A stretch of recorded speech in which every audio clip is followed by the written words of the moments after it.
Les reprises en concession, mais au fait, qui c'est le patron? Est-ce le chef des ventes VO? Est-ce le chef des ventes VN? Les intérêts sont parfois divergents, je n'ose dire conflictuels. Comment avez-vous réglé la question, Christophe Delteil? Et chez vous, c'est qui le patron? On en revient à ce qu'on disait donc, au début de l'émission, sur des soucis donc, de rentabilité, où chacun des services dans une concession doit gagner de l'argent.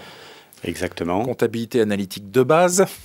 Et dans cette logique, il nous paraît effectivement indispensable que le service VO soit amené donc, à donner des prix de reprise sur les véhicules d'occasion et que le service véhicule neuf fasse de la même façon donc, son métier. Voilà. On ne peut pas, je crois, quel que soit d'ailleurs donc, le métier qu'on exerce, enfin, être juge et partie. On ne peut pas et donner un prix sur un véhicule neuf et en même temps... avoir... Alors, je vous suis bien. Donc, le chef des ventes VN, lui, ne s'occupe pas des prix de reprise. Exactement. C'est le chef des ventes VO qui décide. Tout à fait. André. Historiquement, chronologiquement, les entreprises sont passées du le vendeur VN donne son prix de reprise point à le vendeur VN donne le prix de reprise que le VO lui a indiqué et le VO s'est fait couvrir par un marchand. Hein, voilà un peu le cercle qui, à mon sens, n'est pas très vertueux parce que... pour plusieurs raisons. La raison une, c'est que les vendeurs VN ont perdu la compétence d'argumenter la reprise VO au client. C'est-à-dire qu'ils transmettent le prix qui est donné par le service VO, oui. Mais ils ont perdu la capacité à argumenter le prix de reprise. Pourquoi votre VO vaut-il ce prix-là, quoi, en quelque sorte? Le vendeur VN a beaucoup de mal à l'expliquer. Ouais.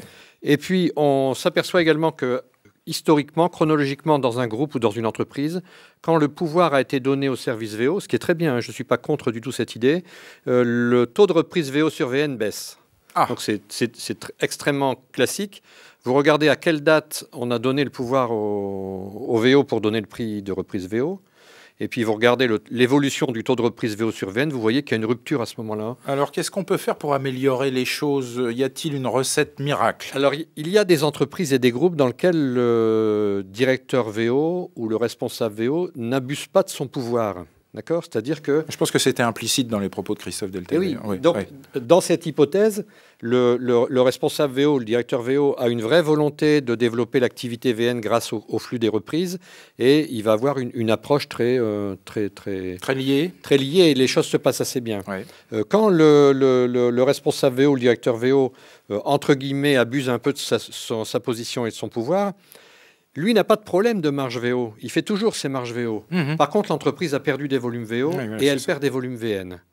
Et on va avoir donc un service VN qui va avoir tendance à faire des efforts commerciaux quelquefois inconsidérés pour aller chercher les dernières voitures d'objectifs, alors que si le responsable VO se comporte de manière, entre guillemets, intelligente souple par rapport au business, flexible. Eh bien, il devient accélérateur de l'activité VN et VO. Confirmation, Christophe, c'est comme ça que ça fonctionne chez vous ou est-ce que c'est un petit peu difficile? Pour moi, ça vient dans la culture de l'entreprise. Si chacun des collaborateurs a un souci de rentabilité, quel que soit le service dans lequel il est, l'approche est complètement différente. Et de sensibiliser, donc je rejoins tout à fait ce que dit André, le côté pervers de séparer l'activité VN de l'activité VO et de ne pas donner l'attitude à une personne donc, du VN de donner donc un prix de reprise VO, c'est de déresponsabiliser.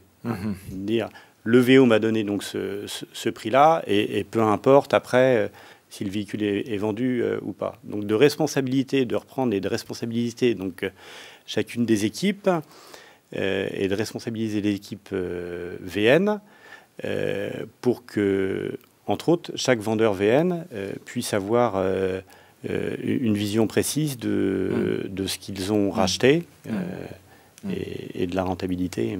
Est-ce que ça peut se traduire par des incentives particuliers? André, est-ce que vous avez déjà mis en place cela chez un de vos clients? C'est possible, mais je trouve que le problème se pose encore différemment. C'est-à-dire que dans la culture VO, alors évidemment je ne parle pas du groupe Mustière, hein, dans la culture VO du groupe, très souvent on a privilégié la politique de rotation à la politique de prix d'affichage. Et on va se trouver dans une situation dans laquelle le responsable VO a une rotation qui est très bonne, excellente, avec un prix d'affichage qui est plutôt bas, ce qui l'a aidé à avoir une rotation excellente.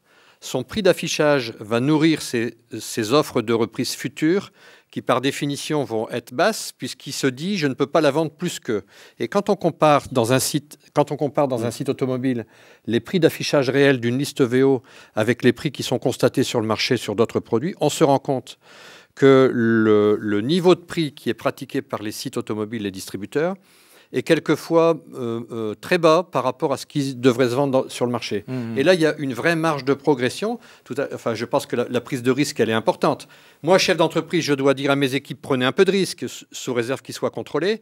Je dois mettre mes prix d'affichage au taquet du prix de marché avec une politique de rotation qui soit bien équilibrée, ce qui me permet ensuite, évidemment, d'optimiser les marges et ce qui me permet d'avoir un prix de reprise qui est le plus élevé possible et qui me permet d'améliorer mon taux de reprise. Donc en réalité, la décision du prix de reprise par un responsable VO, c'est un pouvoir important qu'il a lui-même. Bien sûr. Et c'est vraiment à manipuler avec beaucoup de culture d'entreprise. J'apprécie beaucoup ce que dit Christophe, il a raison. C'est un problème de culture d'entreprise. Quand la culture d'entreprise est positive pour tout le monde, ça marche bien. Quand chacun tire pour lui, ça ne marche pas. En tout cas, travailler, méditer sur ce que viennent de dire Christophe Delteil et André Devienne. Des prix élevés permettent de mieux reprendre des VO parce qu'on ne les élimine pas d'entrée de jeu. On vous laisse encore une fois réfléchir là-dessus.